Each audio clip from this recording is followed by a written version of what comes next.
Então, gente, nós estamos aqui na sala de administração, terceiro ano, 2023. Estão atuando no campo, no estágio. Esse mês de setembro, vamos continuar na reflexão sobre o Setembro Amarelo, onde se fala da vida, da importância que a vida tem para cada pessoa, para o outro, porque a vida ela não é algo que existe por si só, sozinha. Ela existe na relação também com o outro, com a família, com os amigos, com a empresa, numa cadeia de relações. Portanto, a vida não é só minha, não pertence só a mim, numa visão egoísta, mas ela existe a partir da existência do outro, da realização social que precisamos fazer acontecer no campo da política, no campo da economia, enfim, do lazer, do bem-estar, da saúde e assim por diante, da educação. Para existir o professor, precisamos ter alunos. Para que existam os alunos, tem que ter professor, né? E assim por diante. Vamos, portanto, fazer essa reflexão, tendo em consideração e em mente que a morte é algo certo. Tem até uma frase em latim, né, que é memento mori. Não adianta a gente se sentir assim imortal e aí fazer coisas que venha colocar a própria vida em risco, né? E ao mesmo tempo também não podemos nos achar pessoas tão importantes, vaidosa, no sentido de merecer, né, todo o elogio de todo mundo e nos sentirmos assim imbatíveis, como que as pessoas mais importantes do mundo. É preciso termos humildade, porque a vida é algo certo. A partir do momento que nós decidimos viver todo dia e lutar pela vida, como também a morte é algo certo que virá no tempo certo, né? Como diz lá no Eclesiastes, há um tempo para tudo, não adianta acelerar, né, a morte. Ok? Portanto, vamos escutar aqui nossa equipe de hoje, que vai refletir, que vai ler sobre temas relacionados à filosofia estoica. Meu nome é Ruânia, eu vou ler uma passagem aqui do livro Diário Estoico, do dia 24 de julho, que é o dia do meu aniversário, que fala sobre em algum lugar alguém está morrendo. E aí a gente vai ver como seria a visão do ser estoico, daquele que segue as... Seriam regras, Botelhos? Como eles agiriam, essas pessoas que são estoicas, em relação à morte. Tem a frase de Epiteto, que diz: sempre que receberes notícias perturbadoras, tenha em mente que nenhuma pode jamais ser relevante para a tua escolha racional. Pode alguém te anunciar que tuas suposições ou teus desejos estão errados? De maneira nenhuma. Mas podem te dizer que alguém morreu. Mesmo assim, o que significa isso para ti? E aí vem a reflexão, né, de como seria a forma que um estoico pensaria nisso. Bom, um amigo bem intencionado pode lhe perguntar hoje: o que você pensa sobre, vamos botar uma tragédia que está acontecendo do outro lado do mundo, Botelho? Sim, a guerra na Ucrânia. Pronto. O que você pensa sobre a guerra na Ucrânia? Aí você já em sua solicitude igualmente bem intencionada pode dizer: me sinto muito mal por isso. Sim. Em relação a isso, me sinto péssimo. Nessa situação da guerra na Ucrânia, nós dois, Botelhos, enquanto estamos conversando sobre ela, botamos de lado a escolha racional. Sim. Nossa escolha racional. Sem fazer absolutamente nada pelas vítimas que estão lá sofrendo por causa dessa tragédia. Pra gente pode ser fácil ficar angustiado por causa dessas mortes que estão acontecendo lá e tudo. Mas pode ser mais fácil fazer isso do que outra coisa. Porque fala aqui, pode ser mais fácil ficar angustiado, até arrasado por notícias horríveis do mundo inteiro. A resposta adequada do estoico, do ser estoico, a esses acontecimentos não é não se importar, mas uma compaixão negligente.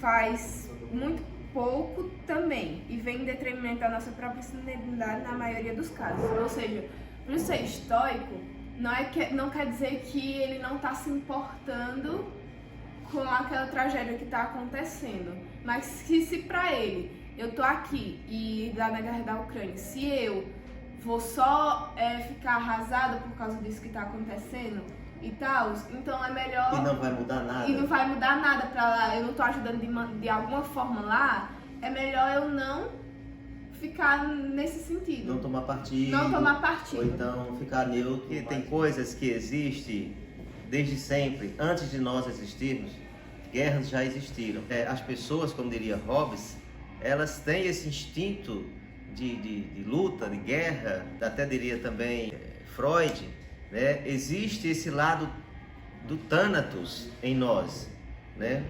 Assim como existe em nós o lado do Eros, ou do amor, tá? O lado da sabedoria, o lado da escolha pela vida, pelo bem-estar, pela felicidade, existe também o outro lado, que é o lado da destruição, da morte e tal.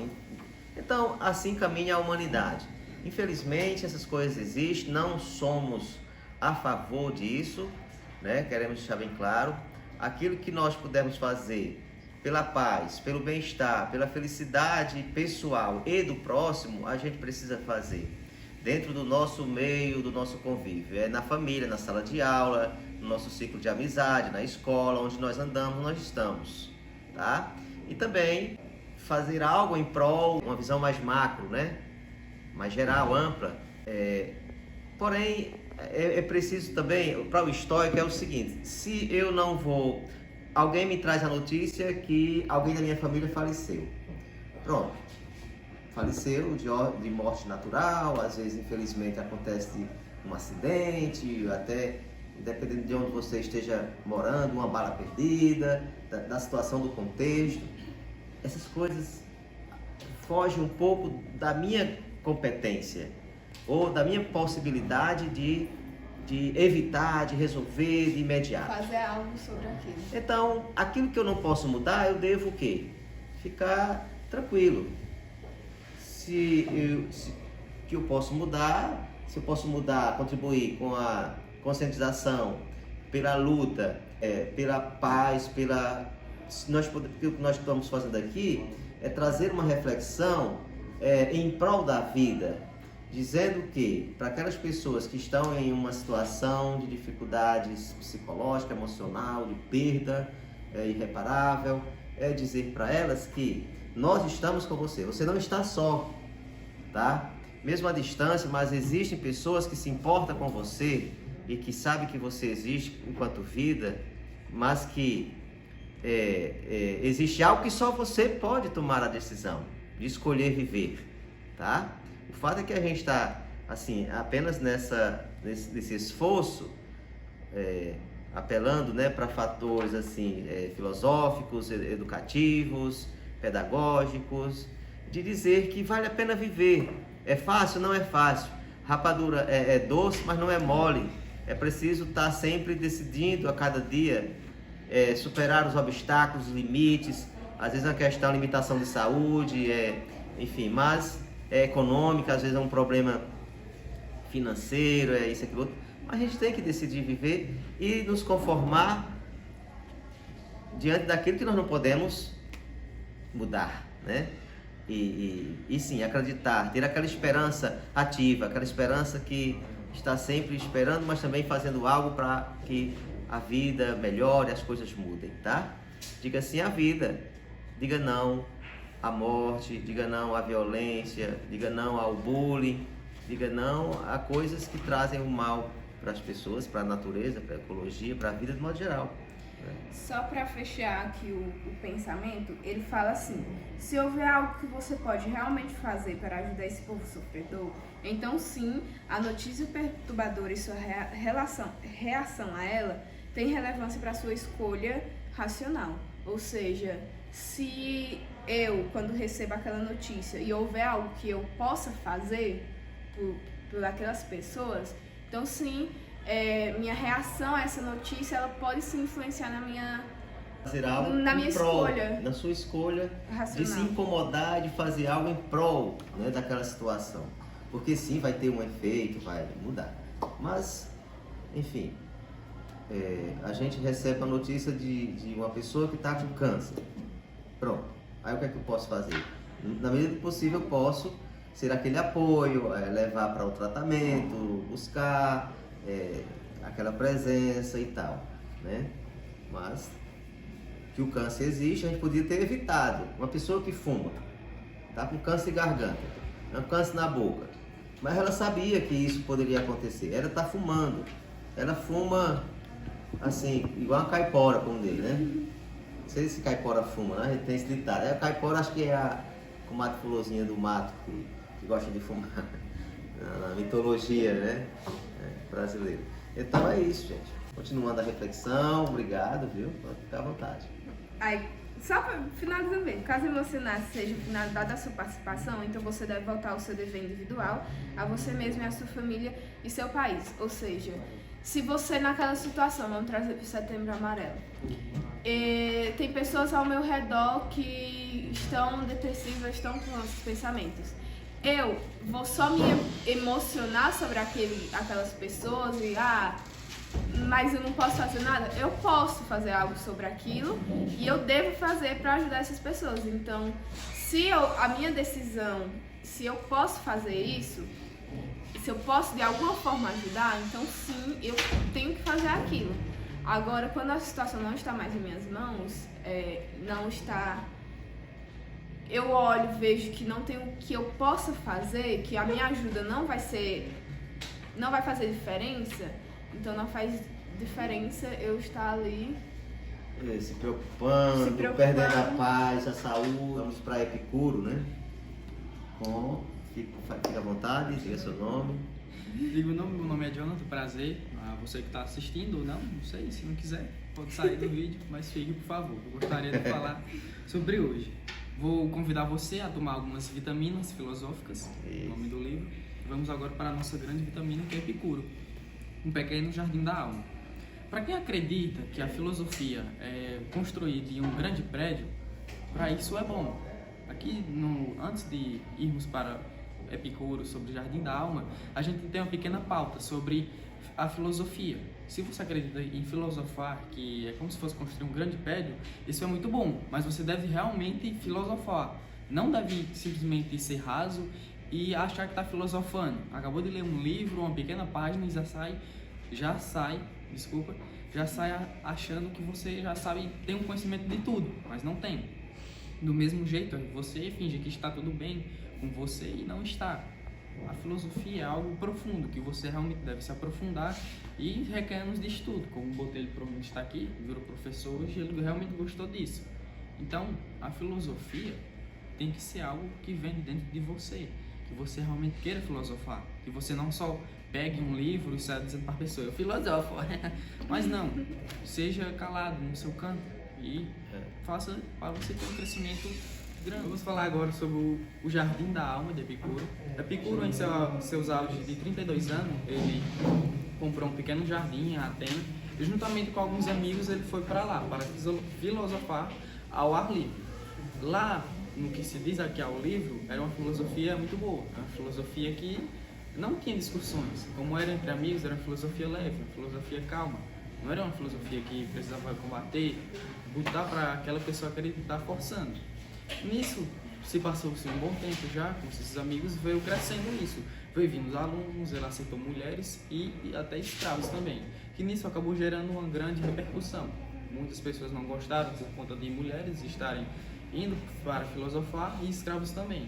Os platônicos, né, pessoas da corrente platônica, que tinham uma visão do filósofo, alguém especial, alguém muito iluminado, e aí de repente você acolher no seu jardim, na sua escola, que geralmente era um jardim mesmo, que é terapêutico, você estar no jardim, no verde, com a natureza, isso já é uma filosofia natural, terapêutica.